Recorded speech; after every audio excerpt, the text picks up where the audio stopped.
Welcome to the Global Coaching Call, powered by Hearts and Minds and the Focus 5 team. Clearly, I am Cory Aldridge, your host, and I am super excited. I just met this guy the other day. We had an amazing conversation. Found out we have some mutual, I guess we're mutual friends over at Florida State. We're here with Azariah Rusher. How are you doing, big guy? Doing really, really well. Thanks for having me, Cory. This is such an honor, a privilege. You know, I think I told you when we talked the other day, I got introduced to tennis by one of my really good friends growing up. I have new respect for tennis.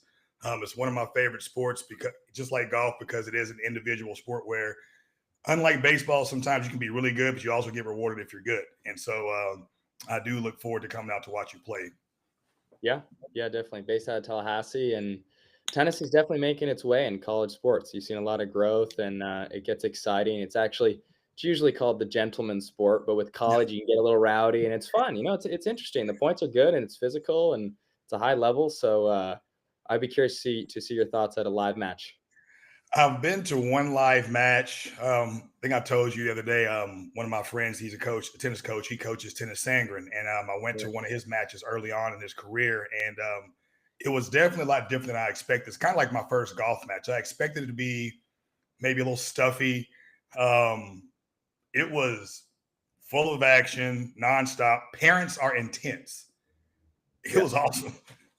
Oh my gosh, yes. The parents are more invested than the players sometimes in this Yeah, sport. So no, I mean it takes that emotional investment, financial investment from the parents. So that's why they get a little off the rocker. And yeah. I saw you actually do like the you do the parenting side of like sports and whatnot from a mental perspective, which is pretty So interesting.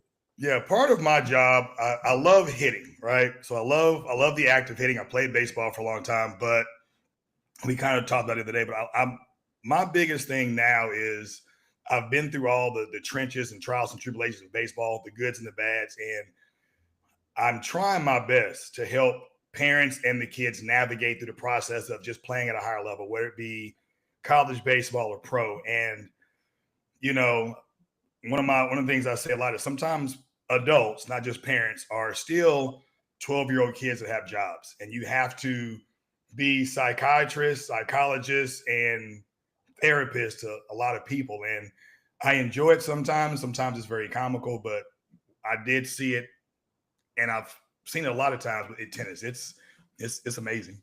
Yeah, they definitely need work there for sure because they're very invested. And you're right. I mean, no, everyone's focusing on the player, but the parents play a big role. So that's pretty cool.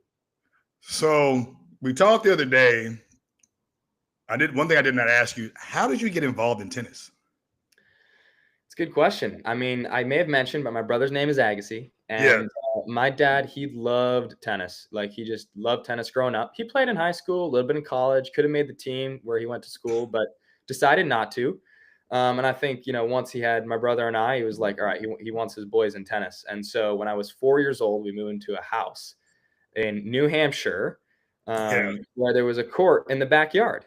yeah. And so we would use that. And I remember being 4 or 5 years old, hitting balls, and we had a wall. And then my dad got baskets, and he just wanted us to be in that sport. He liked it. He thought there was good opportunity. He didn't. I don't think he thought too much of it. Like, oh my gosh, my boys are gonna go play pro. But he was like, all right, I want them in tennis. So we got started slowly, and I enjoyed it. I remember going out there hitting the balls, and that was like my favorite time of the day. Because it was just like, oh, this is fun. This is a game, and I get to improve, and I like to face my dad. And so Yeah. that's where it started, but it eventually grew into like, okay, training sessions and practicing and hitting 100 serves a day. And in all honesty, I don't remember how it came to that point. And then it was like next thing was tournaments, and then it was like goal. By the time I could write, I was writing goals, and my dad had me doing this, and it just seemed like life back then, like Yeah. because that's what you did. Like whatever happened in your family household is probably what you believed and valued the most. And so that was my belief system, was like, oh, this is tennis. I'm going to do tennis. I'm good. And so I started playing tournaments and whatnot, and well, we can get into this. I didn't have any success at first. I lost my first 42 matches as a tennis player, um, Really? which is a huge comeback story because I always refer back to that in my career. But um, anyway, so that's kind of where we got the ball rolling. My dad's been supportive ever since. Mom too, everybody. So it's been a great ride. Like, who was your so like my story was my granddad got me into baseball. My father was a professional football player, So I always thought I had to play football. Like I never played till junior high, but my Yeah, destiny was football. I got to play football. But my granddad used to pick me up and take me to like little league games just randomly on the weekends. I'm like, man, we got all these kids playing, and there's Frito pie and nachos and all types of stuff. And so I got ingrained in baseball, and I had my favorite player was Fred McGriff. Like, who was like your favorite guy growing up? Because I told you the other day I was a big Agassi fan. I was a big Michael Chang fan. I was a big yeah, McEnroe guy. Goran Ivanisevic. yeah. Oh, that's so cool. Yeah, I mean, I didn't come from a family of sports. Like we kind of just grew into it, and Really? we figured it out as we went, because we didn't have any background in that, no former like athletes in the family that played D1 or even pro or remotely close. So, but we watched a lot on Yeah. TV, and I remember growing a liking towards some of the more unconventional guys. And I think right around the time when I was maybe 12 or 13, Diego Schwartzman was coming up, and he was this smaller guy who he made it happen. Like the beauty of tennis is you can be almost from any physical background, Yeah. whether you're 5'5" or 6'11", and somehow find a way to make it in the sport. And I think his story was inspiring. I've had many players that I've looked up to since then. I think most recently Djokovic, because he's just Mm-hmm. incredible what he's doing. He's pushing past limits that didn't seem to be possible. And I play this sport, and I know how difficult it is to show up and compete and what it takes on your body. I mean, I'm 21. I pulled my back today. Like for him to do this now until his late 30s and That's beat the young, crazy. it's insane. It's insane. So Man, I can't stand it about my back. I hurt my back today. Well, actually, yesterday sometimes the high school kids coming there popping off. I'm like, well, I still got it, and I did, but I paid the price for it. right. I like Djokovic. He's his what would you call that? He for somebody that's so good, he keeps like an even kill very well. Yeah. Like, Oh yeah. in my opinion, I mean, I don't know. Like, I've watched a lot more tennis than most people actually think. Like, I do enjoy watching Wimbledon and some of the big tournaments, the girls and the guys. And Yeah. I have a lot of respect for it. Number one, you guys are out like you played today for 3 hours. Yeah. Oh yeah. There's no time limit. You could be out there all day. Like there's one moment where in the first hour it feels like it's all gonna go away, and then the little momentum shift and you're back in it. And here you are 2 hours later, still grinding, still fighting to that last point. And it can come down to a little, just like any sport, but it's mentally taxing, I will say. And that's Yeah, why I bring back the respect for Djokovic, because he's yeah, mastered that mental game, and it comes from everything he does, like from the yoga to the diet to the sleep. Like it's all part of that. And then when you see him on court, it's fascinating that his mindset is that consistent and that impressive, like on a day-to-day basis. you mentioned you went like you like you lost your first how many matches?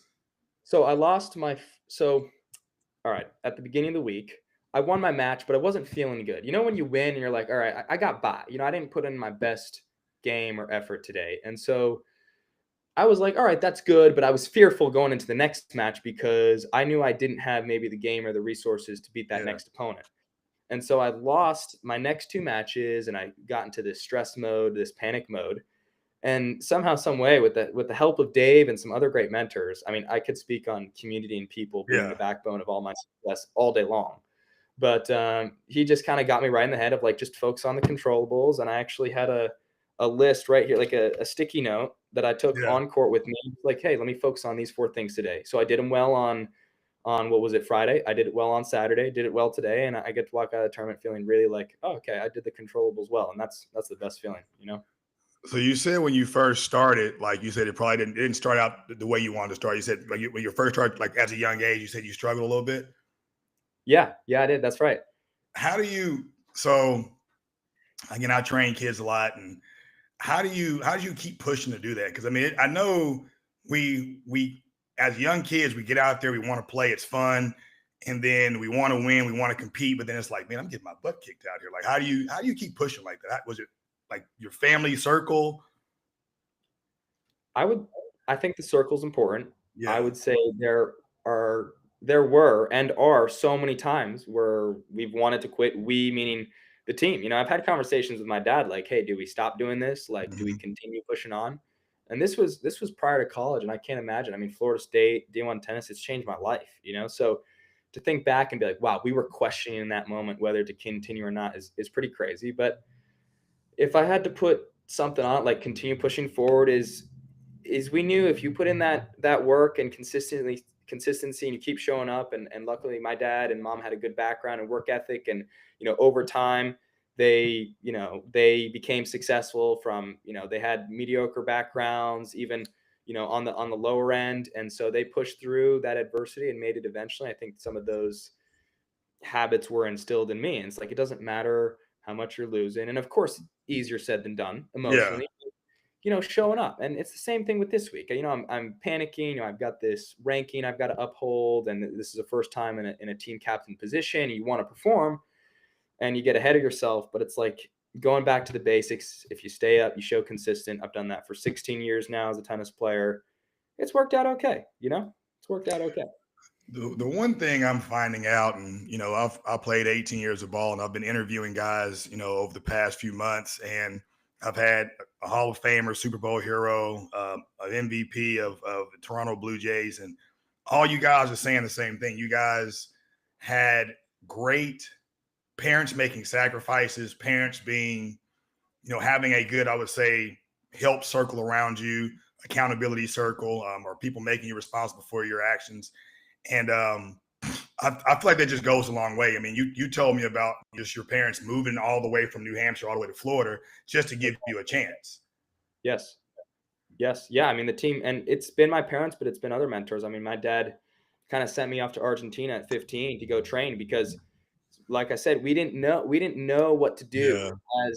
as tennis people. We knew what the goal was, or as D1 tennis, be a professional tennis player. So my dad was constantly navigating, hey, how do we find that next best training? And once I aged out of the New England, rankings, it was like, all right, what do we do next? So we started going down to Florida, and then we started playing in the national tournaments and venturing out. And then my dad actually got in touch with a coach down in Argentina, and the foreigners are really good at this game. Like they've Yeah. been beating this in the last 20 years. And so it was like, all right, let's go out somewhere outside the United States. And during that time, I lived alone for most of it, like with a host family, of course, but Yeah. being Yeah. away from the family, like that was an incredible maturing experience for me. So, the sacrifice on the parents' end, of course, but then what I'm learning from additional mentors, like what I learned from the coaches down there, they taught me how to compete, man. Like just, every point grinding from the backcourt. I'm not sure if you watch Roland Garros, but those guys are way Mm-hmm. behind the line, and the points are longer, and Mm-hmm. sometimes you just got to put the ball in, like make it in the court. Yeah, it's long points, it's physical, but it builds you like mentally really strong. And so that was an experience in itself to like get me to have a much more solid mental game as well. So it's been the parents, but it's been the coaches and everybody along the way, and putting trust in them is important. I think that was for me one of the best things that ever happened to me in my life, even just outside of sports, was getting the opportunity to go to Korea or Venezuela and Yeah. Mexico and Canada, just places that were outside of my norm. And I think, number one, as a human being in general, especially you being a younger guy, like it gives you an edge on just everybody else in life, because most of us, especially United States, most of us don't get out of the United States, really. We might go to Cancun or something like that, which is Right. still United States based, in my opinion. But Yeah. you get so much love from that other country, especially being an athlete. Like their passion for just even their culture, sharing their culture, and just watching you play. I think we kind of mentioned that the other day, but like the fans there are just totally different. Yeah, we talked about this. Yeah, They respect their freaking athletes. awesome. It's amazing. They do it different in those countries. Like they, Yeah. especially for the tennis too. I think I was telling you this as well, is like another thing is when I go to Europe and I go play tennis, like the people are interested, not that they're not interested here. It's It's a just a different, different, it's a different interest. yeah, it's a different cult. They're invested. They want to know me, like when they Yes. their local tournaments, like even their adult tournaments, like it's full on crowd. They got the interviews after, like they want to know, about the athlete. It's really cool. It's crazy, man. Yeah. How do you deal with that though? How do you deal with um juggling being an athlete, being a student, obviously being a kid, and Right. whether it's media, critics, pressure, public expectations? How do you deal with that? Yeah. Because you're one of the top players, and you're one of the top players now. So it's not like you're not just some regular old dude, right? Right. Right. Yeah. I mean, thing is, you look at the ranking now, last year, the year before, like every time there's a new pressure, I guess it's not something you get used to, but rather it Yeah. sticks around, and you either have to choose, okay, yeah, I'm going to be used to this, or, I'm going to get scared and run away. And Yeah. every day I wake up, it's like, okay, do I choose this? Meaning, do I show up? Do I be a good student? Do I be a good teammate? Do I get to, when I show up on the court today, what's the attitude like? All of that. And luckily, I committed myself a couple years back when I went through a really tough burnout stage in high school, and I was on the verge of quitting. And Hmm. I was like, all right, what can we do to make this really enjoyable? And so ever since, it's kind of been just this slow trajectory upward of having a perspective when I do all these things, whatever, whether it's tennis, the school, whatever else I'm working on. Like for right now, it's I'm building a brand.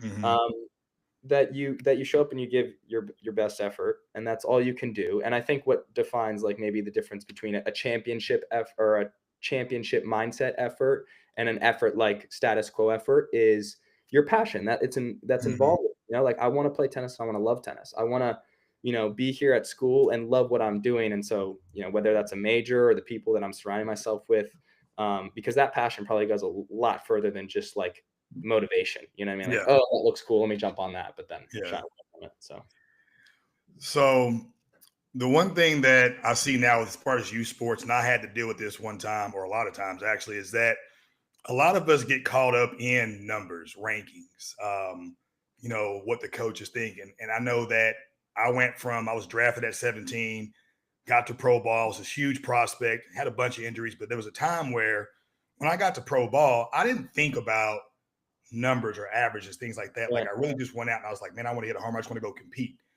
And then one year when I became this prospect, I had coaches all the time like, hey, Cory, if you get one more walk this week or you get one more hit this week, you're going to be hitting 320. And so I started kind of playing for those numbers. And I'll be honest, it kind of just went.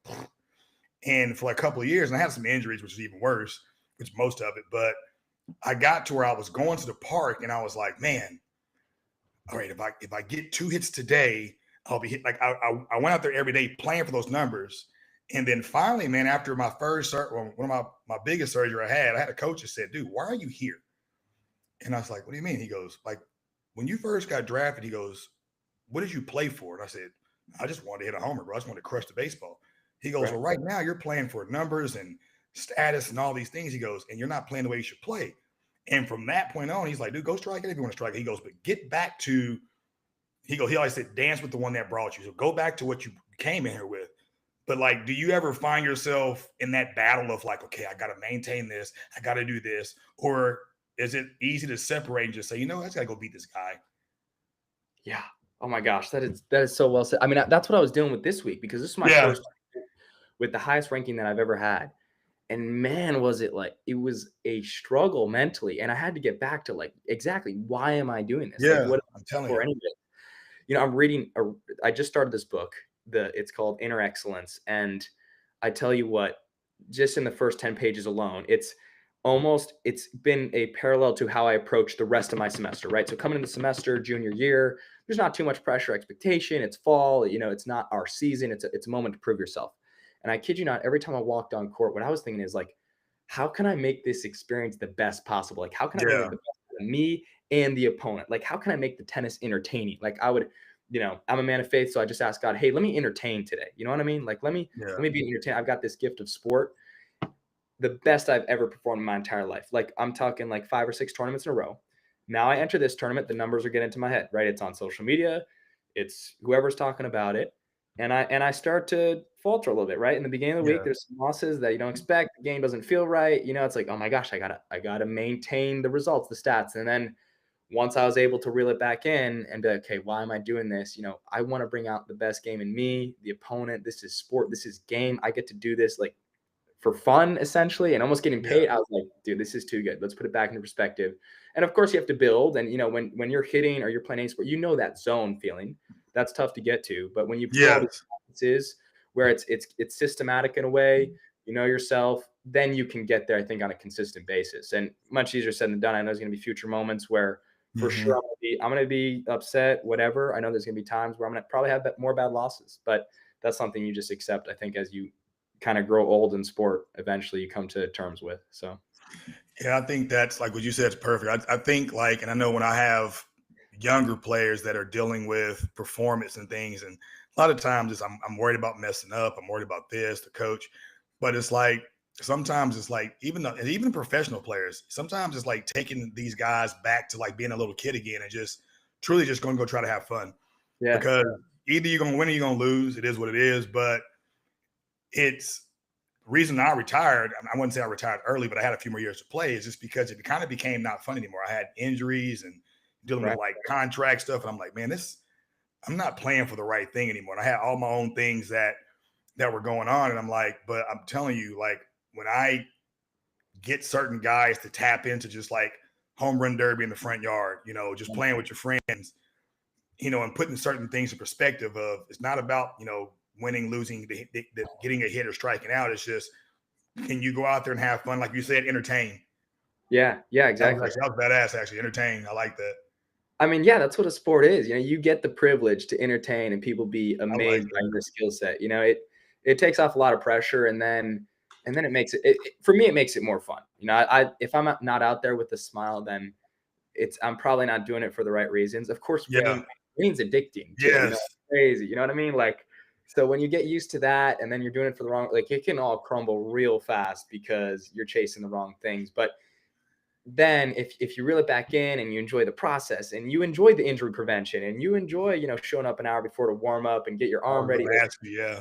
You know what I mean? Then it's like, okay, that's the right frame of mind. And then you show up for the match and you're doing your thing, and it becomes easy at that point. And I think that was something I definitely found. Now, harder said to maintain now. Yeah. Something I definitely found in recent times. And I want to continue to tap into that because it's been so much joy, You gotta love the grind, man. You gotta love getting uncomfortable. You gotta love, and it sucks, man, because baseball's everyday sport. You play 162 games out of, I know you get maybe 3 days off a month, and tennis, I know it's a grind. It's more of a grind than baseball. You guys, I don't know how you guys run all the time. I don't get it.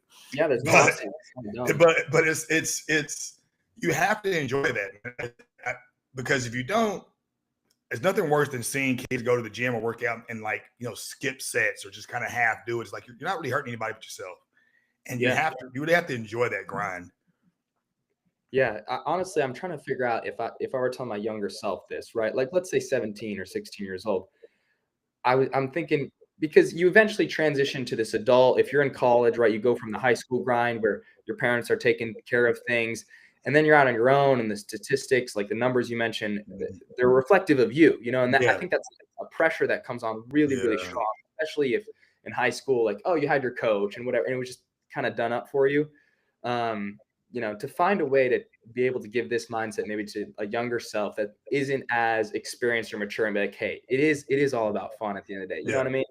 And it's tough to say, but I think there's a lot of truth there. There's that balance, and you know how to work hard. Like if you're good, you know how to work hard, you know how to grind, you know how to get out of bed and do those type of things. So, and you got to be genuine with yourself, because you also, if you went out there and put the work in. Like I've had the last few other professional athletes come on, and that was one of the things that they all said. We all said it's like you got to be genuine with yourself, and I think that realistic self-reflection is one of the greatest talents you can have, by knowing what you're good and bad at, and things like that. We got a question from the viewers. How is playing for a team of tennis players different for you mentally than playing tournaments individually? And what did you have to learn when playing college tennis versus individual juniors? That's a really good one. Yeah, right? Yeah, no one really thinks about that. I went from playing an individual sport my entire life to now this team thing. That was a change. I mean, I will say it's given me so much perspective, because for the longest time I had to play for myself, and playing for a team, man, is really cool. It gives you a lot of purpose. You get to show up not only for you, but for your guys as well. And that's a nice feeling. And it's been cool. I'll say, I mean, I'm a big proponent of college tennis, not only because it's helped me. I mean, you see success at the highest level now from guys on tour, girls on tour. And I think part of it is this team aspect of, like, you get to push one another. You get to play for bigger than yourself. And I think you can find a new level of, like, your game through that experience. But yeah, initially that aloneness of traveling, playing juniors, like it was just my dad and I, and many times just me. I can't tell you, like I went to Canada alone to go play a tournament, and all these places Argentina.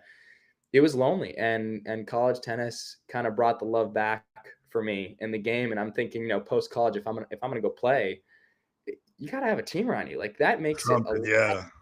better overall, because I see with tennis, and depending on how familiar people are with tennis, is you go and grind, it's on your own, and unless you can afford a coach or whatever, like you just go and play. And the top 100 guys that have their teams, that's great, but the other 2,000, it's a lonely sport. So college is a blessing in that way, where it brings a team together, and it's been the coolest thing for me. That's the biggest thing I think that most that I miss the most in guys that I play with. It's not, I don't miss playing at all, to be honest. Like, it'd be nice to hit a homer or something every now and again, but like I do miss being around guys that I know that would, protect me, care about me, that will tell me what I need to hear, even though I don't want to hear it. And like you said, it can be, I feel like it can be lonely in that sport where it's just you, even if you're dominating. Cause like, when you go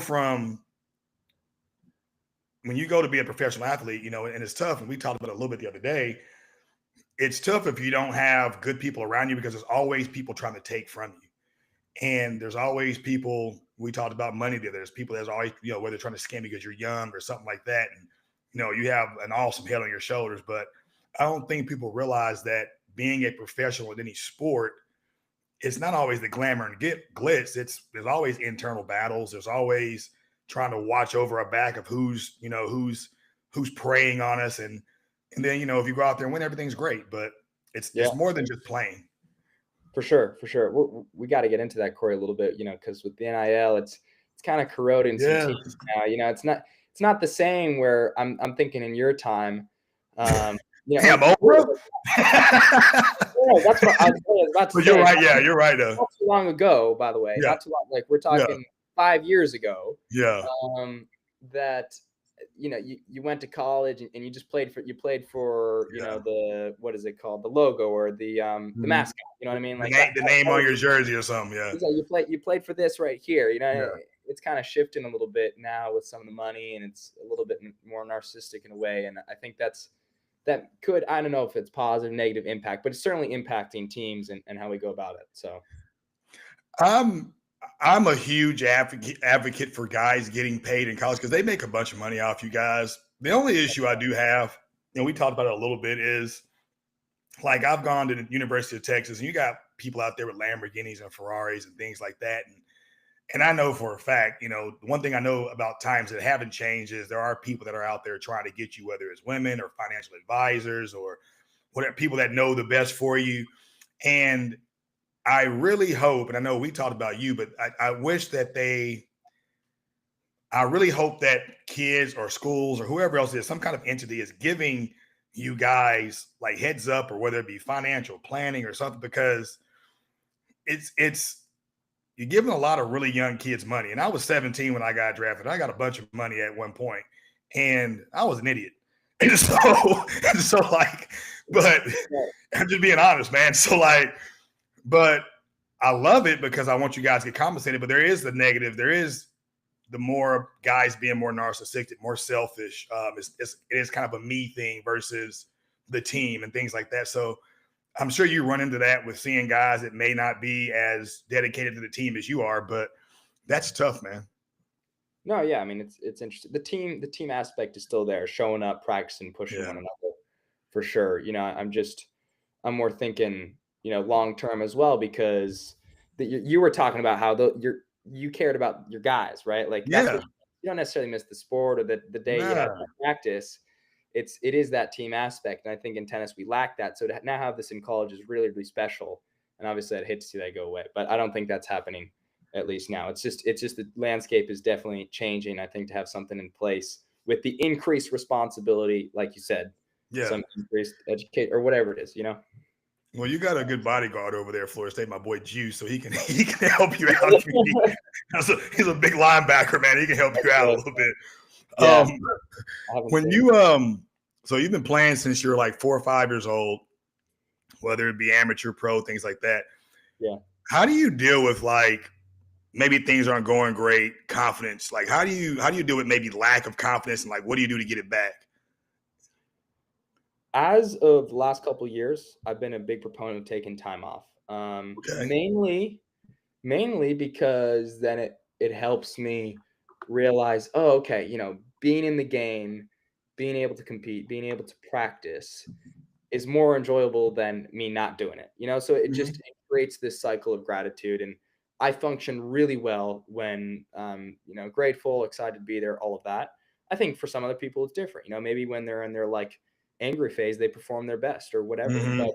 for me, it's been just finding solid amounts of time to take off and not getting worried, oh, hey, the competition's getting ahead because I'm not Yeah. practicing. Because, growing up, I played 42 tournaments in one year. So that's like almost every weekend. And Wow. I broke my knee at 12 because I was overplaying. My own muscle pulled my kneecap apart. And so my entire upbringing in the sport was probably like overplaying and then eventual burnout. And towards the end of high school, like I was like done. I didn't want to step on court. I was dreading it every day for months.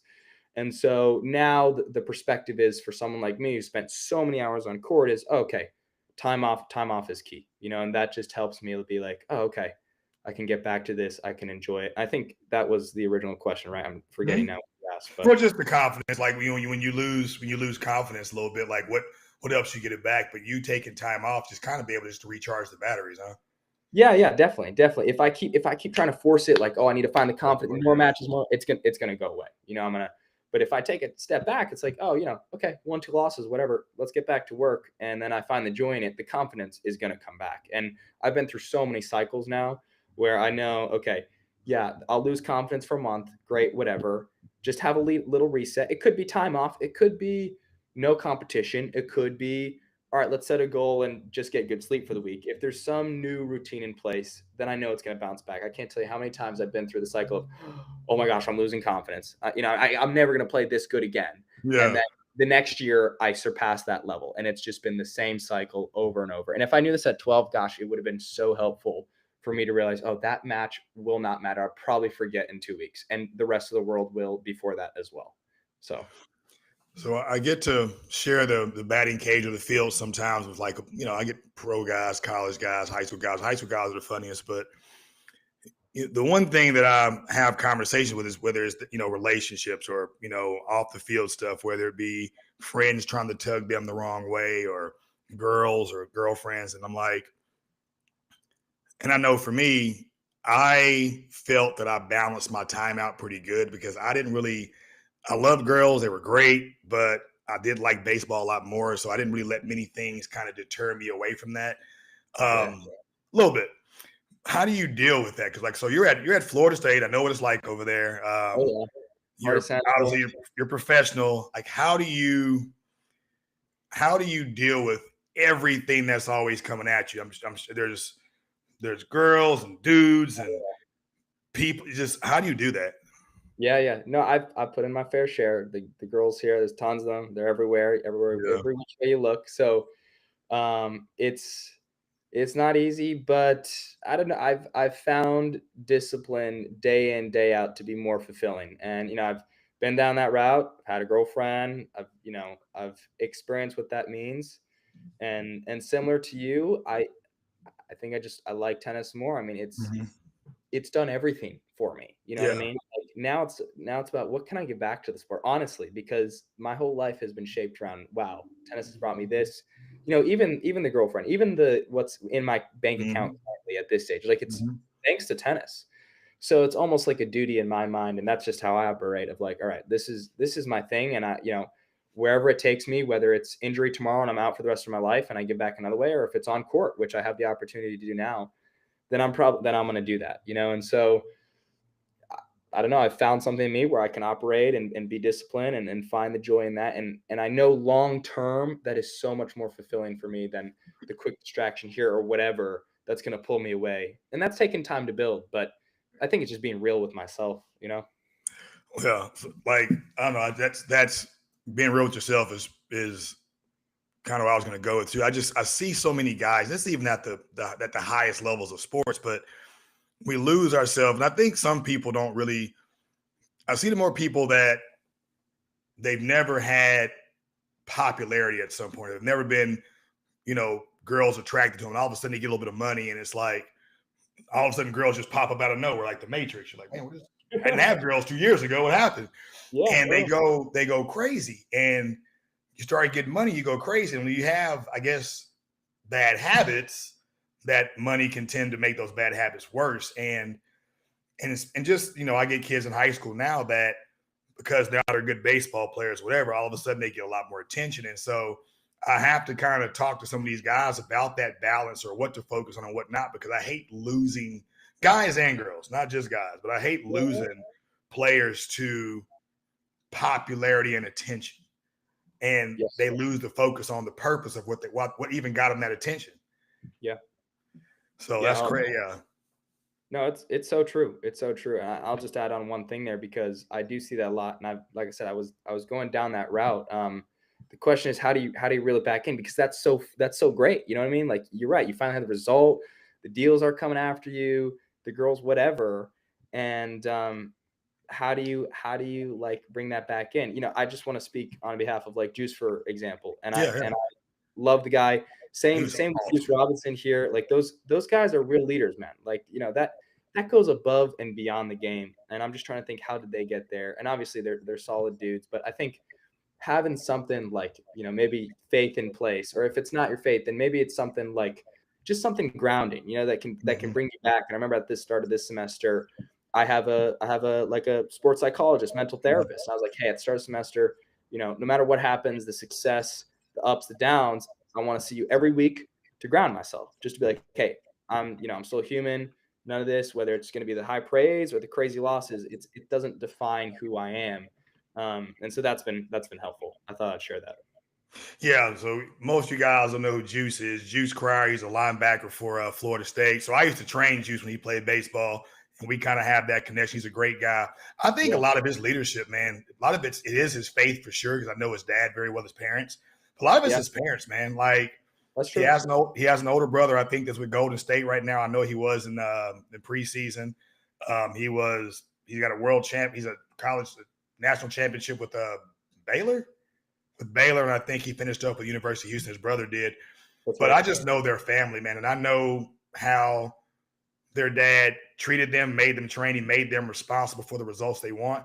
But I can't think of too many more people, especially at that age, that I'm like, that's a really, really good kid. Juice, like leader, focused. He just, I don't know, man. He's like a superhero, man. It's like, because it's just, I don't have any, and I used to see this guy all the time. I have nothing negative that I can be like, yeah, he should work on this. I got nothing. Nothing at all. You gotta have him on. You gotta have him on here for sure. I need to. Yeah. Like I said, I talk to his dad every now and again, man. He's a good dude. He trains guys here, but I've never, he's just always been, just boom, like tunnel vision. I didn't even know he played football because he was so locked into baseball. Never knew. And then one day he was just like, Coach, man, I can't come hit anymore. I'm like, why, man? He goes, I'm going to Florida State, bro. And I was like, for what? When'd you do this? He's like, oh, I've been playing football. I play football all the time. I said, oh, all right, man. Well, I'll be watching you, I guess. That was kind of sad because I just really like coming. We had good conversations. His dad was nice, and he's one of those guys that you enjoyed working with because you knew that he asked questions. He was always focused. He always wanted to get it right. And just amazing dude, man. So it's awesome that you know him, because that's a good accountability partner. Oh yeah, for sure. And it's a testament to the culture here at Florida State. Not to sell the program, but I love it because they bring on good dudes across the board, from the football program, baseball, tennis, all of it. It's great. Well, like I told you, I have two of my good friends that I got drafted with that are the softball coaches there, Troy Cameron and Travis Wilson. And over the past couple of years, I've been able to kind of live vicariously through them and just the things that they do. And I'll look at their Instagram sometime when we talk or FaceTime, and you just kind of, it is, I mean, sounds kind of corny to me, but like to some people, but it is like a family at Florida. Like all the teams, it's definitely a family out there. All you guys are kind of on the same page as well. Yeah, it's very tightly knit. No, it's great. I love the culture. It's definitely shaped me for who I am. I've learned a lot, not only from my teammates as tennis players, but just the general, even Mike Norvell and some of his, quotes and mentalities. Like, and I see these guys on a daily basis, and it's inspiring from all the angles. And that's the beauty of sport, is there's so many similarities. So you guys we can all incorporate things to learn from one another, Is there a lot of I didn't ask you this the other day. Is there a lot of like you have like foreign players that are on y'all's team? Yeah, 7 out of 10 of the guys are completely foreign. Yeah, I got to list them off here. It's so wild. We've got Brazil, France, Austria, Germany, Switzerland, Jordan, Italy. That was Believe the coolest thing to me. So I come from a small city, Abilene, Texas, and like, I tell the story a lot. Like I thought that every Asian dude was Chinese, every Latin person was Mexican. And I end up going. We get drafted, and I go to Florida, Orlando, Florida. And if anybody knows Orlando, Florida, it's just a huge tourist area. And when you get there, you got Russians, Germans, Italians, Venezuelans, Dominicans, you know, dudes from Jamaica, all types of stuff. And like in baseball, same thing. It's an international sport basically. So I get there and I'm like, there's this dude, I first see him, and in my mind, he's a black dude. He's darker than me. He's super dark, right? Right. And they had told us when I got off the plane, they said, "Hey, man, we got to go eat at this restaurant at 7." I didn't know where it was, so I talked to the guy. I said, "Hey, what do we eat at?"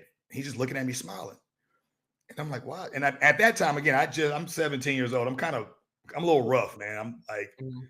and he just keeps smiling at me. I'm like, "Hey, dude, I'm about to knock you out, bro." Like, why? I did. So I go, "I'm about to knock you out, dude." He goes, and I go, "Where do we eat at?" He's just sitting there smiling and shaking his head. And I'm like, dude. So another guy walks up, had a Brave shirt on. And I go, "I'm about to beat this dude up if he doesn't talk to me and let me know where I got to eat." He goes, "He doesn't speak English." And I'm like, "What do you mean he doesn't speak English?" I go, "That dude's darker than me, bro." He Yeah. goes, "Oh, he's from the Dominican." And I was like, "What is that?" And I learned so much about just the world before I even traveled it, because we had guys from Australia, Dominican, Korea, Japan, Venezuela, and we all just kind of shared those cultural stories and things. And some, like, even just guys in Wisconsin, I'm like, "What are you talking about?" Everybody's different. And that's the beauty of like sports, especially where you're at, especially because tennis, you guys are everywhere.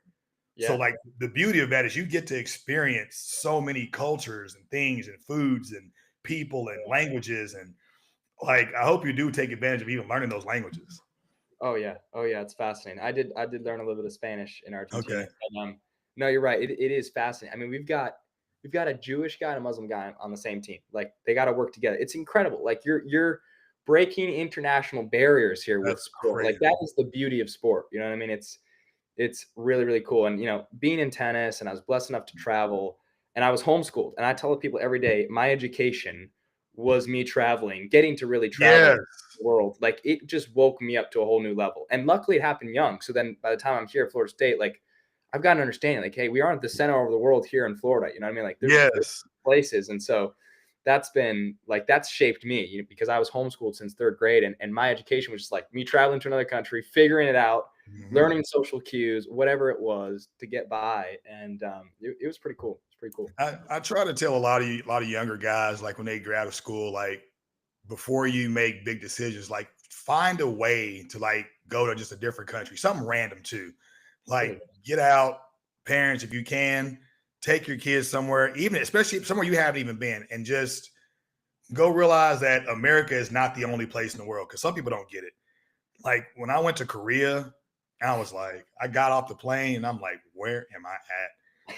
But it was freaking Wow. awesome. Like Wow. just the way this, because everybody has their own way of just going to the restaurant, having to order food. Like they don't come to your table. You have to wait. You have to call them over and things like that.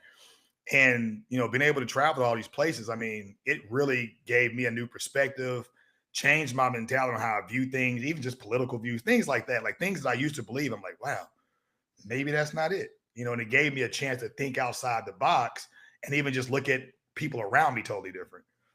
Oh yeah. Oh yeah. And I mean, that's an experience of a lifetime to go to somewhere like Korea or whatever. And that shapes you, and that shapes your perspective on life, and then your perspective of life translates to sport. And it's just, it's all great stuff. That's really cool. You went over there.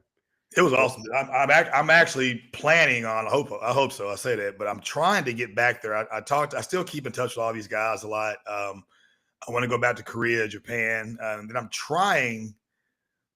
The plan is me and my girlfriend. We're trying to go. Go. I've never been to Europe. yeah. I want to go to Europe. I want to go to Germany. I want to just go. I want to go to random places. I want to go to Russia at some point. I just want to go to random places if I can, just to go see. I'm a foodie. So if you ever check my Instagram, stuff like that, I haven't posted anything lately because parents get mad at me if I don't post them. I need to start doing it. But I love food, man. I'm a big food guy, and Korea has the best food. Oh, that's so good. I first time in Asia was this past summer. I was in Japan, and it was just lights out. We'd spend $5, eat like kings. It was good. It was real good, man. They have food 24 hours. You can go anywhere and eat all night, every night. It doesn't matter. Like you said, $5. Like Korea, you can literally have these old ladies that work in these shops for until 2, 3 in the morning, man. Oh, it's so cool. And the gas stations there are like fine delicacy. You go in. Yes. Wonderful. In Korea, they have tables outside. Like this is a table. It's a table right here. You guys can't see it. But you go to like the convenience store and they have tables outside where you can, like you said, almost like fine dining. You can just eat and just watch people walk by. It's the most amazing thing ever. Oh yeah, definitely. They got us beat there for sure. Yeah. So one thing I don't think people talk about a lot is mental health now is a huge conversation. And I know that when I retired, and even up until about me a couple of years ago, I used to have friends of mine that I know that had great careers, made a lot of money, but they were like, man, I think I can still play. And I'm like, why? Why do you want to still play? You made a bunch of money. I just think I got more in the tank. And I'm like, I don't have that. But I know a lot of us deal or have dealt with just attaching our identity to what we do. Mm-hmm. And I've seen people lose their lives over that just because they couldn't cope, lose their marriages, friends, things like that. But how do you separate yourself from a tennis player? Because I hate it. I used to hate talking about me being a ball player. I don't know why. Trevor used to call it imposter syndrome, but he was probably right. Yeah. But I accepted it. Like I had to generally go back and look at my career from like age 17 till 35 or whatever, and be like, man, you know what? It was actually awesome. It was pretty good. I accepted that I was good at what I did. I played a long time. I am a baseball player, but I have other talents. But before I didn't want to be seen as just a baseball player. And now when I played, it was different. I wanted to be a ball player. I wanted to be popular. I wanted to have the money. I liked the popularity at first until I realized, I just want to go out there and have fun and have a future. But how do you separate that? Like, it's got to be kind of tough, especially now because you get it from both angles. You get it from school, international, you get all angles, and just being a professional tennis player. Yeah, definitely. Wait, so when people asked you if you're a ball player, you didn't like that question. Like you didn't want to. Yeah, because the reason why is because when I retired, especially when I retired, it was more or less like people, and then just kind of the old saying, some people try to figure out what you do for a living to figure out how much respect they give you. So I didn't like even when I was like picking up girls back in the day, I would never talk about baseball because I didn't want to get the girl because I played baseball. I didn't want to get friendships because I played baseball. And so I would just kind of push that to the side and be like, no, I don't do that. So you didn't like that label. You didn't like to, I guess, not show off the label, but you didn't even like to identify with it whatsoever. It was just, I had a happy median. So like to a degree, because I'm like, at some point, I'm like, I wanted to be a rock star. I'm like, I'm killing it out here. I'm doing this, I'm doing that. But when it came to people that I would say that I generally were possibly going to allow in my life, I didn't want to lead with that. Like if I'm out back when, I would go out and hang out, and we go out and hang out in bars and clubs like that. I'm like, yeah, if you knew who I was, great. Mm-hmm. But if I'm generally meeting somebody that if I go to a restaurant and they're like, hey, I bet you play sports, I'm like, nah. Because I don't know, I didn't want to lead with that. I've had players that would carry their baseball card in their back pocket trying to pick up chicks. I thought it was corny. And it worked, but I'm like, but I did not like to be accepted because I was a ball player. Okay. So you're kind of ahead of your time with the identity piece, because I think a lot of people struggle with that. The second it goes away, it's like, shoot, what do I have, Mm-hmm.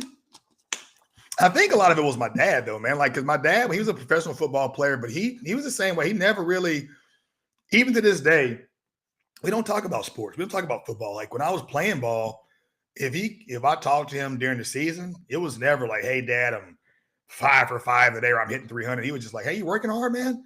I'm like, yeah. He's like, hey, I'm out here cooking on the stove. He's always cooking. I don't know how he's always cooking. He should be big as a house, but he's not. But that's what he would do. I just made some I made a brisket today, and he was just talking to me like we talked, but we never talked about football, never talked about baseball for whatever reason. I don't know, but he just, maybe it's because of that, because he never really brought up his career a whole lot, or it just wasn't an important thing to bring up to identify himself with. Right. I think that's really important, probably for parents in general. I mean, I would love, like, for my parents, for example, to call up, hey, are you working hard, rather than, hey, did you do this in the sport today? Did you do this in the game? That's probably much more for the longevity of it, at least. Yes. Are you close with your dad? I don't know. That's a tough question. This might be some therapy here. Like, so I didn't grow up with my dad, right? Like, so my mom got divorced early, but I understood that he was far away. Okay. So it wasn't like he was a phone call away. I go see him in the summertime. He comes see me play sometimes. But my mom also wasn't one of those people that were like, oh, your dad's a deadbeat, blah, blah, blah, blah. We broke. They were just always like, yeah, man, we were young. I'm like, oh, okay, cool. Because they like each other, but I did have other people in my family like, oh, yeah, your dad's this, but it never added up. They were just lying. They're taking my mom's side. Right. But we're exactly the same. So, like, when I go see him, even now, and he could be sitting on the side of the room, we make the same gestures, all that type of stuff. So, to me, it's kind of weird for somebody that I haven't spent the most time with. Yeah. But we're almost just the same. I think now that I'm older and I have traveled, I am now almost like his, because he's gotten old, and I think he's kind of given up. So I'm always like, dude, keep going, man. Keep doing this. You're talented. Right. Because he's 67, and he just wants to cook all the time. But I'm like, go walk, go to the gym. Like, he's just, sometimes you get old, you think you're not worth a lot, and maybe, bad things have happened to you. And I'm like, dude, you have many more years. You're not, my grandmother's 92, his mom is 91. You're not dying anytime soon. So his dad was super old. My family lives forever. My grandmother's sister was like 114. Jeez, Louise. All right. And her daughter was 99 when she died. So, like, I'm not going anywhere, bro. Yes, some kind of way, but anyway, but yeah, I would say we're definitely a lot closer than, if I really look at it, than I guess I thought we were. Thanks, dude. Okay. Give me some therapy, bro. Yeah. For I'm locked in. I was just curious how that dynamic worked out, because that was interesting to me. Like, you don't hear that from a parent much when you're a sports player. It's like, oh yeah, you working hard. Usually the call's like, hey, you win today. Like, what's the update? Give me the technical details here. So I think that was my cheat code when it came to my parents, because, like, even my stepdad, and one of the reasons is none of them really played baseball. So, like, they didn't know what they were talking about anyway. So that was always kind of a cheat code. But, like, the most important advice I ever got from my stepdad one day, it goes back to what I was saying when I was chasing numbers. And he goes, you've never done that before. He goes, how about when you go up to play? I was struggling a little bit. He goes, how about you focus on how can you help the team at this point? Ooh. And I was like, what do you mean? He goes, well, instead of you trying to go get a hit, he goes, look at the situation, figure out how you can help the team here. He goes, that's what you did before, whether you knew it or not. He goes, you were just trying to win the game. So, like, I remember going the day after I had that conversation, I was like, okay, it was like bases, a guy at third base, less than 2 outs. I'm hitting, it's like down, kind of late in the game, needed a run. And instead of me thinking I have to get a hit, my thought process was, okay, I got to figure out how to get that run in. And literally rechanneled my thoughts, got the run, and we ended up winning the game. And that was kind of the process of me kind of moving towards, like, not chasing the numbers, kind of around the same time I had that conversation with my coach. But I think that was a cheat code for me, was my parents just really, they didn't over-involve themselves in my sport. Right. It was more or less like, are you doing the things you need to do to make sure that you're trying to get to where you want to be? And then other than that, it was about food. We always talk about food. It's always food, man. I don't get it. Food. Oh, for sure. You can talk about Korea. I could talk about every single meal I had in Japan. So I'm with you there. That's cool. That's interesting. Because that identity piece is pretty big. So say it again. That identity piece that you're talking about. Yeah. I don't know. Like, I was asking you, I'm like, do you find it hard though? Like, saying like, okay, well, I'm Azariah Rusher, I'm a tennis player, or am I just Azariah Rusher? Right. And I do play tennis. Yeah. All right. Well, I have a response, or do you want to move on to the next? No. I want to hear this. Okay. Unless you're talking about food, I go to food. I had to write down a couple of things because this has been the most transformational piece of my story is the identity piece of sport, right? Because I told you all I did was tennis. Like I got Yeah. schooled for tennis. I said goodbye to friends for tennis. We said goodbye to our living headquarters for tennis. Like we moved all over the world. So everything relied on tennis. And it became a point where the world was crashing down because Mhm. once I started to realize that around 16, 17, 18 years old, I was like, oh my gosh, my parents have put all this for me to be a professional tennis player. I could barely live with myself. And so what ended up happening is I started to seriously dislike the sport. But during that time, I was turning 18. So I got the freedom and will to have a girlfriend. So I had a girlfriend. I came to college. The girlfriend went away. The tennis wasn't there. I had nothing, man. Like that was the rock bottom for me. I'm telling you, like I was going to bed and in all transparency, it was like suicidal thoughts. Like, what am I doing? Like, Mhm. I have zero purpose and value in this world besides tennis. Prior to that, I thought there was another venue, but that didn't work out. So it's like, what do I have? And so during that time, I really had to become comfortable with myself. And that started with meditation, like just deep breath, Mm. and then finding the small things in the world to have gratitude for. And so that's why when I'm in the tough moment, like I said at the beginning, is like I refer back to that gratitude piece of like where can you find gratitude in your day, and then how and where can I add value? And so this is the part too that I had to write down because I didn't want to forget is with the team aspect, being here as a tennis player. So going solo my whole life, now being on a team. When I'm not playing well, I still get to show and be like, okay, how can I add team value to the team today? Adds So value to the I team. didn't Yeah. play, but man, every action, every thought was, okay, I'm not going to be a starting player this tournament or this matchup. What can I do instead? Like it can be the water boy. It can be cheering as loud as possible. And this gave me it was so much fun, first of all. And ever since, it's been like any situation I walk into, whether it's a conversation, whether it's meeting any room, it's the same mentality. How can I just add a little value? It could be really small. It could be, let me get that person a cup of water. I don't know. Or it Yeah. could be, hey, yeah, I do this, this, and this. Maybe giving you a tennis lesson. I don't know. But that's been a really like amazing and transformational change for me because ever since that moment where I had zero idea what my identity was, and then obviously it slowly shifted out of that, and I found faith, which I mentioned, and then meditation, and then actually this year I do everything like so many on-campus involvements from secretary of athletics to SAC president to ACC co-chair. Like I'm just involved in all of it because Yeah. I had to put tennis like okay, I just do tennis. Like I do tennis for fun. Mhm. It's a hobby for Yeah. me. I get to be a wonderful person, a wonderful brother. And so I started putting all these things first. Man, it just gave me so much freedom on court, so much. So that was a pretty cool, change for me. I kind of the same way because I almost retired 3 times, and me being a guy that was drafted at 17. I mean, I obviously played baseball since I was 5 years old. So really, when I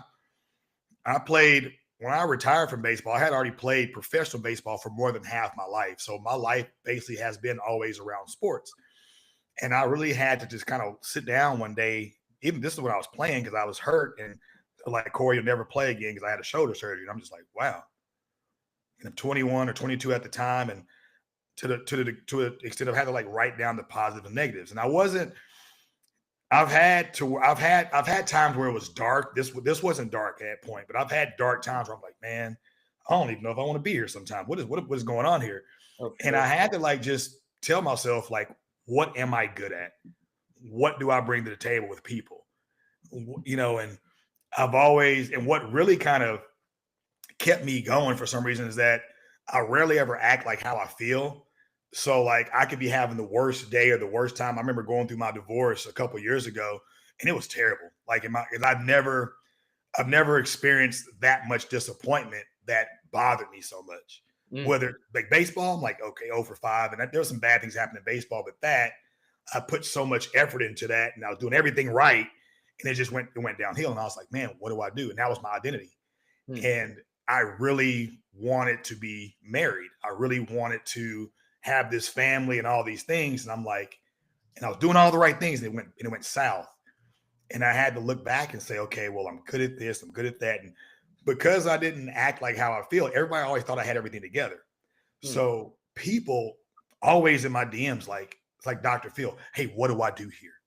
Like some of my ex teammates, man, listen, I'm doing this. What should I do? Or can I Right. just talk to you? And I found out that maybe that's the purpose. I don't know. But Yeah. to me, I enjoy just having those conversations, especially with men, because you're a man, like I'm a man, and I think sometimes we think that life's supposed to be hard because we're guys, Right. and we rarely have people that we can generally be genuine with and talk to. And it's been since COVID, I would say, a lot of my time is spent just listening, not saying a whole lot, but listening and maybe giving some advice here and there. But I guess that's what I'm good at. But I found that purpose in that really was like, you know what, man, I can keep going. And then I just had to be like, you know what, it's not me. And so once I took everything, took the blame off of me, took these things, I'm like, okay, I can go forward. But it was literally kind of what you did, finding certain things to attach myself to that maybe I'm good at, or friends and things like that. I'm like, okay, my identity is not a failed baseball player or failed divorce of a baseball player and this lady or whatever else it is. It was, I'm still Cory. I'm ruggedly handsome. Uh, I'm not did I have to talk to myself like that. I'm telling you, I'm still Cory. I'm handsome. I can do this. I'm in shape. All these things. I'm like, okay, I'm ready to go. It was that fast. That's amazing. Yeah, I just know that as athletes, and we see it a lot, that there are guys that go to the dark side after their career's over, or even during their career, because that's all they have. That they think that that's all they have is being a ball player. And it's like, for anybody that's going through something, there's definitely more to you than what's just going on or happening to you, because you have some purpose somewhere. We got to find it sometimes, maybe talk to somebody. But yeah, what you said sounds really familiar, because it gets tough. I don't want to hold you too much longer. I do want to ask a couple questions, or one more question, but you did mention meditation. I learned late in my career, we started having, like, I retired like 2015-ish. We started having sports psychs and things like that. And we did a lot of breathing techniques and stuff. But the one thing that I attach myself to is visualization. Ooh. Like visualizing the result that I want before I step in the box. And just anything, like, because I think, we can manifest our goals, whatever else it is. But what do you, and you kind of mentioned it, but like your thoughts on like mental skills, visualization, breathing. I know you talk with Dave, you have your own, mental coach, and self-talk. How do you view those things? Yeah, those are probably the most important in sport. And what's nice about them is there's a real biological effect. If you slow down your breathing, like your cortisol is going to drop. And Dave mentioned this to me. Yes. And you got to constantly be reminded of it. But that makes a difference. And when you can control the controllables, like my breath, like my visualization, like my attitude, like my effort, it becomes so much more simple. And then you can just, like you said, step in the box, step on court, and just do your thing, because then the outside it's not getting to you. And so I love meditation. I see myself doing it for the rest of my life. It is the most grounding technique. It brought me out of that bad place. And it's just a way to almost find a self-love. And you talked about how it can be tough, girl or guy, but for guys, especially we don't want to open up about some of these things. That's a moment for you to be in tune with your emotions, and for you to be in tune with your emotions, I think is where your best results performance lie. Because we know how to do the physical part in the sport, but it's when the emotions are aligned. And back to Djokovic, like when you get all that crap figured out and you're in the zone, that's where it all flows. That's where you get to put on that performance. That's where the 10,000 hours of practice or whatever it is gets to come out. And so, yeah, doing the meditation, the breathing techniques, constantly reminding, and sometimes it's as dumb as the sticky notes. For me, it was this week. And I had to kind of put the ego aside and be, all right, yeah, I've had a great semester, but this is where I'm at.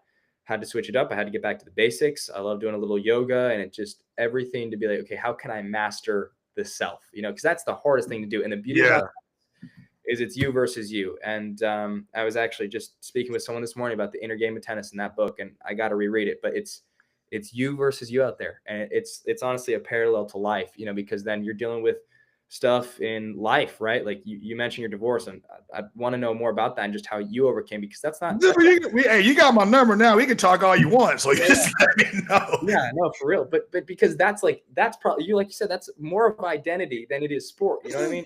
But it's still the same concepts, like these life concepts, and that's what I've loved about my tennis journey, is it's taught me life lessons, and that's so cool. So I learned so many things late, and I think a lot of it was I didn't know a lot. And I mean, everybody's different. Like you talk about your family with such confidence, and I think it's awesome. But where I grew up at, I didn't know a lot about my family. Like sometimes in my community, like everything is a secret. So I didn't really know like a lot of things about my mom. She was my mom. She was great. She was always there. She was a good mom. She worked hard, but I didn't know anything about her. And it wasn't until I got older and started talking to my dad that I was like, oh, okay, so my granddad did this. So I was able to put some characteristics to people that I knew. And like, I know like, okay, well, I understand with epigenetics, you get things passed down through for genetically. Yeah. And I'm like, okay, well, I understand why I think this, or I understand maybe why I have the tendency to do this.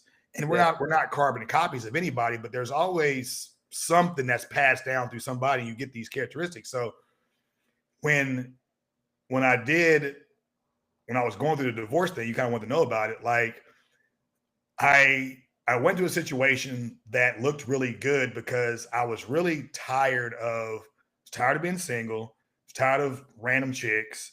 Mm-hmm. And I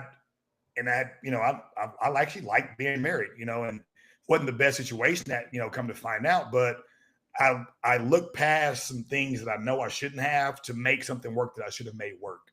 Mm-hmm. And so at the end of the day, everything bad that's ever happened to me and or good is my fault because of the choices that I make. But I also wasn't being genuine with myself.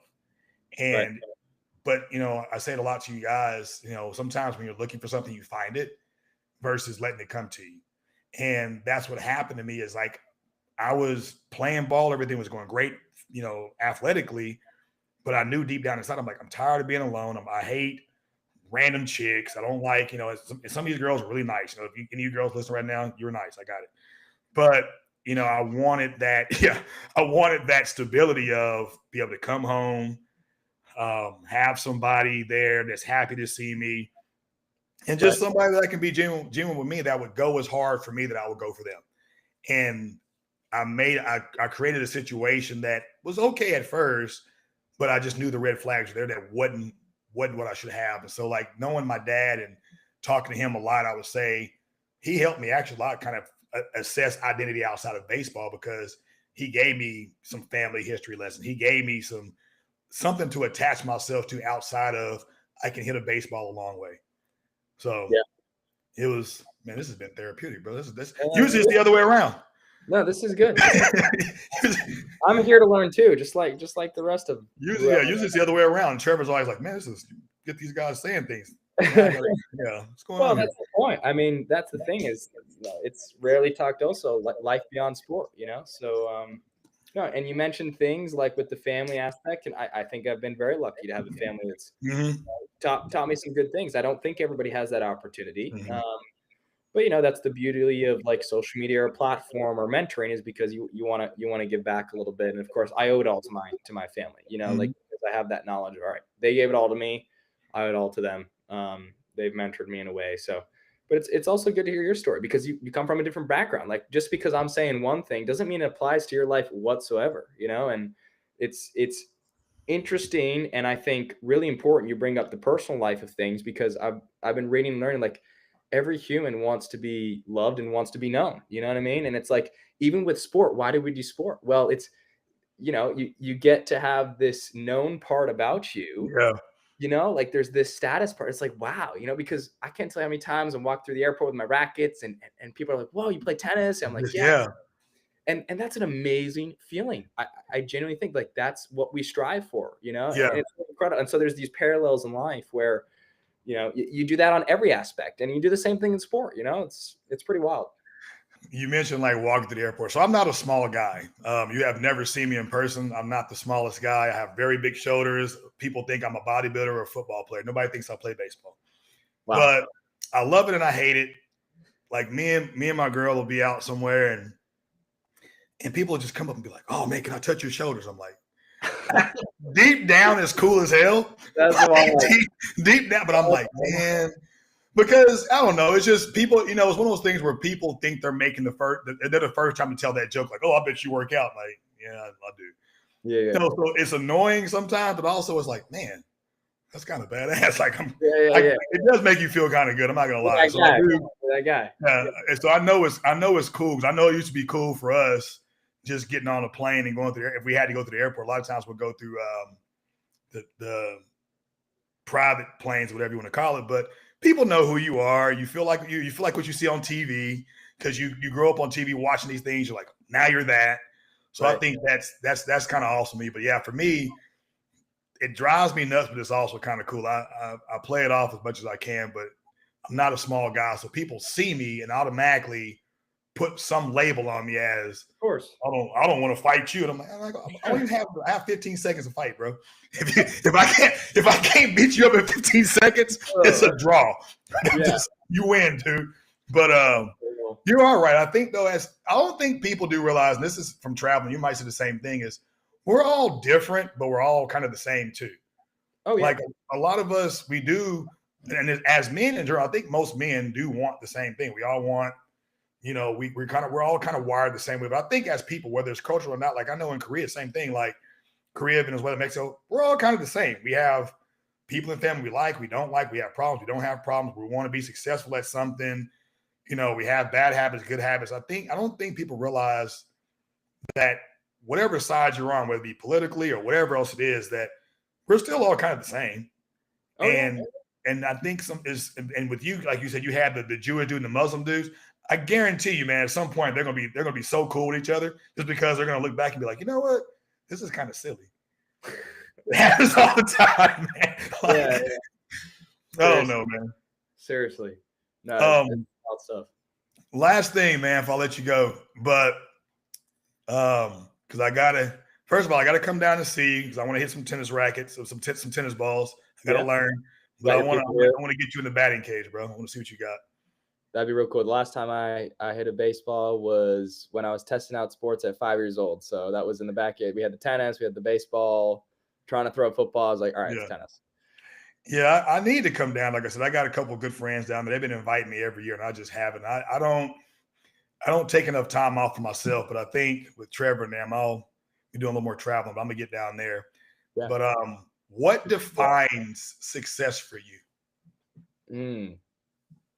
Yeah, I think that's what we're all trying to figure out. But I learned this concept of, what is your symphony of success? And for me, and I think it's changing over time, but good.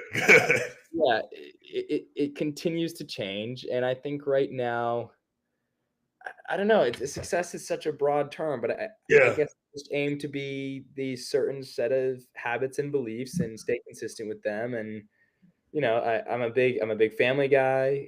I care about the individuals, but I'm a competitor. I freaking love to win. That's on the court, off the court.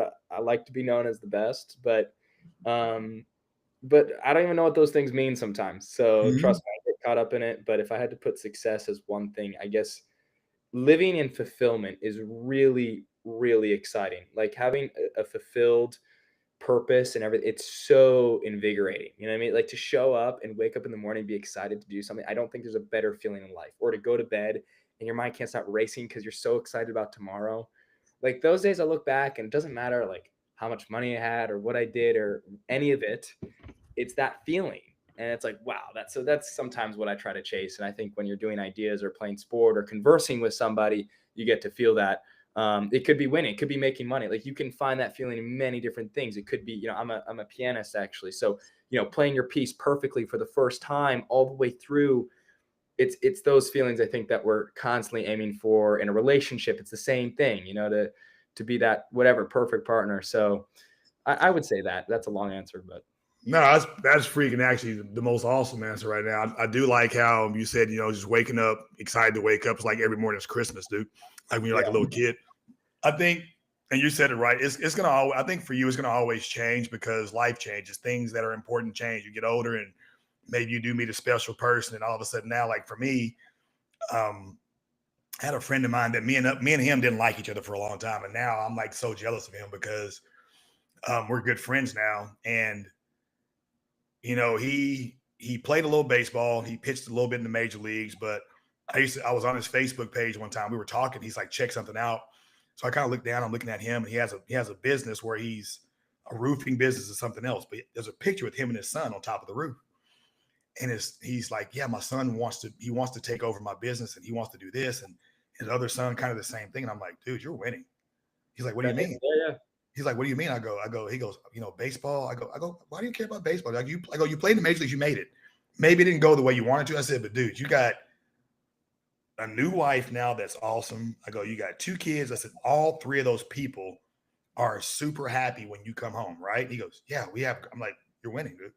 That's and like for me, that's success. The success is, like you said, maybe having a good partner, but my purpose has changed, right? So it's not hitting home runs now. It's not trying to be the most in shape, or it's not, whatever. I want to retire and play more golf. But my ultimate goal to success is having somebody with me every day, whether we be legally married, not married, whatever it is, but I can come home to somebody that is excited to see me every day, that I know that I have their back or they have my back as much as I have theirs. And that's, for me, that's it.